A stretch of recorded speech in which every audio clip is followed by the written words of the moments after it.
Hi, I'm Kevin from St. Paul, Minnesota. I'm 66 and a half years old. And here in Minnesota, we tend to have very cold and dry winters on occasion. And I really needed something to help me with my skin that got so dried out on my face, and particularly after shaving.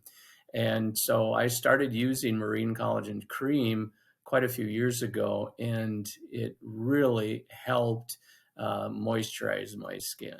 When I use the marine collagen cream, I typically just put a little bit on my palm of my hand. You don't need a whole lot, and you put some on around my nose, I do, and the side of my face, and a little bit on my forehead.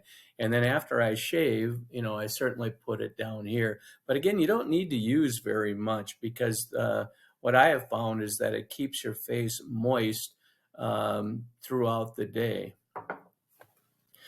I would highly recommend the Marine Collagen Cream because of what it's done for me. Now, I'm going to be 67 years old a few months down the road, and people have told me that I look pretty young for my age. Now, is it hereditary? Is it everything I'm doing in my life because I've been a good boy?